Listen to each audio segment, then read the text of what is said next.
Hey everybody, Miss Heimberger here. This is our next piano lesson. So I'm not quite going to get into the technique and performance books yet. They are a couple steps ahead of us here in the piano and the theory book. So for the rest of the week, we're going to be working out of the piano book and out of the theory book tomorrow. So if you got the technique and the performance book, we will get to those soon, but a few things more to do in this first. So, all right, if you are ready, if you have your keyboard in front of you and ready, and we are working out of our piano book today. Now, just reviewing a few things at the beginning here with me.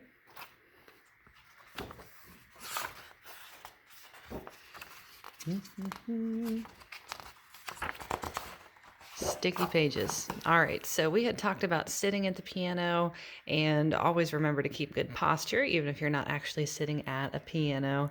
Hand position, we talked about that nice natural shape of the hand, kind of like you're opening a doorknob or you've got a ball in your hand. So be real careful anytime we're doing anything on the keyboard that we don't want our hands really stiff or anything like that. We want them to just be nice and relaxed and over top of the keys like this, okay? We don't want, a lot of times kids try to bring their fingers all the way out here to the edge and press like that. We want to try to bring our hand forward and nice and relaxed right in the middle of the keyboard there. Okay, so we talked about hand position.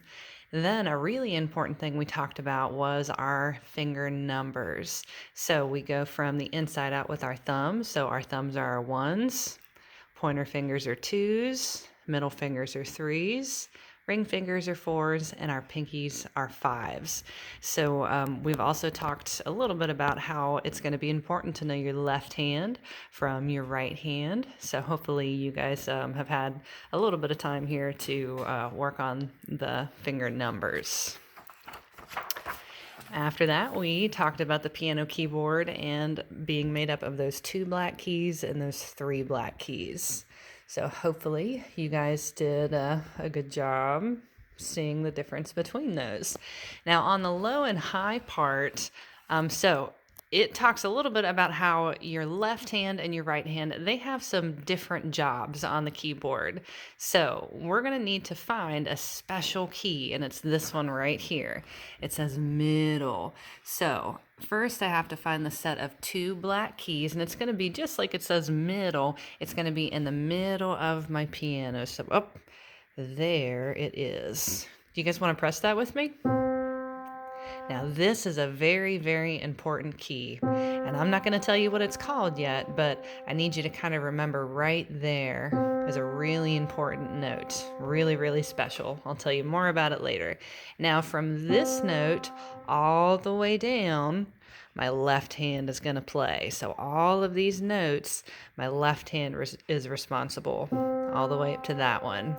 Now, starting on this note and going up, my right hand is responsible for all of those notes, okay? So moving forward, anything that I play from here or up, I want to play with my right hand. And anything that I play from here down, I should play with my left hand, my low hand. So that's a good way I remember my left hand, my low hand, okay? So in this part of the exercise, it says with your left hand, play 2 low black keys, with your 2 and with your 3. So do that with me real quick. So with your left hand, it says here, play not just any 2 black keys, so not one's way up here. It says play 2 low black keys with your 2 and your 3. And you can do these or our lowest ones, okay? Now it says with your left hand, play 3 low black keys with your 2, 3, and 4. So low is this direction, so I don't want to play up here. I want to play the 3 here or the 3 here. Okay. Now it says with your right hand, play the 2 middle black keys and the 2 high black keys. So it talks about the middle because your left and your right hand share that middle a little bit. So these guys are kind of fair game if you want to do them left hand or if you want to do them right hand. Okay? All right. Now moving on to the newer stuff for today. So I know I have multiple grade levels. It's almost completely even. It's really, really great. I've got about a third kindergarten, a third first grade, and a third second grade on our piano class. So, first graders, this should look familiar to you, and second graders, it should look familiar to you. Kindergartners, we have not talked about this kind of stuff yet in music class. So, I'm going to kind of go through and explain all of these things from the very beginning, like we don't know any of these things, okay? So here we go. It says, number one, music has a pattern of short and long tones. The combination of these tones written in notes is called rhythm. So we talked about it as a duration in first grade, okay? The length of time. So these are our symbols of sound. So these two symbols, this is called a quarter note. Can you say that with me? Quarter note, and it gets 1 count of sound, and I'll explain that a little bit later. Now this is called a half note. Can you say half note? The half note gets 2 counts of sound, okay? So the quarter note gets 1 and the half note gets 2, and I'll explain that here in just a second. Now, in number 2, it says notes, which are these things, are divided into bar lines. So that's what these things are. Think of them a lot like, oh, check out these words here. These words have spaces in between them. It says clap and count the rhythm out loud. It's easier for me to read this because there's spaces in between those words. If we didn't have spaces, it would be a lot trickier to read. So that's why we have bar lines. So the bar lines separate my notes into these little boxes called measures, okay? So repeat these words after me, okay? Say bar line, measure, okay? Nice. One more time. Go back up here and say quarter note, half note, bar line, measure. Good. And then there's one kind of more special symbol we'll talk about here called the double bar line. Can you say that? Double bar line. If I see the double bar line at the end of my music, it means just that. It means that the music is over. Stop playing the piece. Stop playing the music. It's done. All right. So that's what all that top stuff means. So, oh my goodness.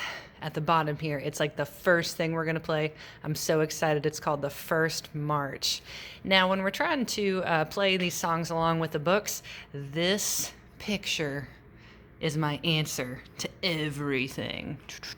Okay, you have to figure out where your hand goes first, because if you don't, then you're not going to know what to do. So you have to use this picture first. So this is a left hand exercise. I know that for 2 reasons. For reason number 1, it says left hand position. Okay, it's telling me there. And the second reason I know is this part. Okay, this line here is called a stem. Can you say that word? So just like a flower stem. And so sometimes in music they go down and sometimes they go up. So we see them different ways. I'm going to tell you a piano secret, okay? If the stem is going down, it means the left hand will play. Okay, so because these stems are going down, and it's telling me left hand right there, and the stems are going down, I know I have to use this hand, my low left hand. Okay. All right, now let's try to figure out where in the low left hand should we go. Okay, so oh my goodness, there's that place where it said middle. All right, do you remember that special note that I told you about earlier? Let's find it. Okay, where did it go? Where did it go? There it is. There's the special note. So if I found the set of 2 black keys, mostly in the middle of your piano, as much in the middle as you can find, and go to the left of them and play that note for me, okay? That is the note that says middle. It looks like I have to go to the next set of 2 black keys down with my 2, my pointer finger, and my 3. Okay, so if here was my middle, and I had to go down to the next set of 2 black keys and use my 2 and my 3. There we go. Did you find them? Did you find them? If not, pause this and go back and try it one more time, okay? Press both of those at the same time for me. Now, check out our music here. Oh my goodness. So we have 3, 2, 3, 3, 2, 3, 3, 2, 3, 2, 3, 2, 3. Oh my goodness. So we have those numbers on top. The numbers on top are talking about our fingered numbers. So it wants me to play my 3, 2, 3, and the symbols underneath are going to tell me how long to play each one of those notes. So, do you remember what this is called? We just learned it up here. Remember? Say quarter note, half note. Good. So the quarter note gets a 1 count of sound and the half note gets 2. And so now I'm going to explain what that means by showing you this. This magic machine is called a metronome. Can you say that? So a metronome is a machine that keeps a steady beat. See if I can get a door here.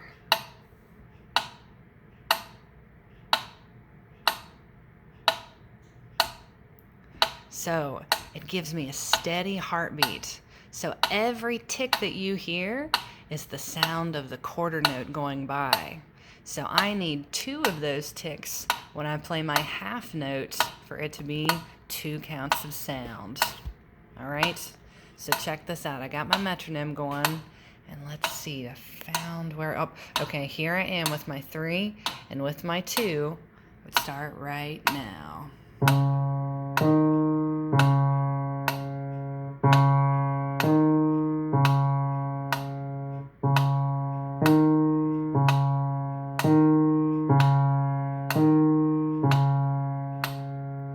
So hopefully you could hear in the ticks, every time that the half note was going by, I let it hold for 2 ticks, okay? Now, if you don't have a metronome at home, that is totally, totally okay. You don't have to have one. You just got to keep that steady beat in your head, okay? So how about I count myself off? 1, 2, here I go. 3, 2, 3.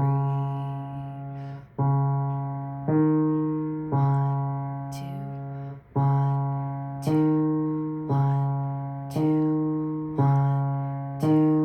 1, 2. So hopefully you kind of feel that heartbeat along with me a little bit. All right, now I'm going to show you my hand on it while I say the 3, 2, 3, okay? So that way you can see what my hand's doing a little bit here too. All right, 1, 2, here I go. 1, 2. 1, 2.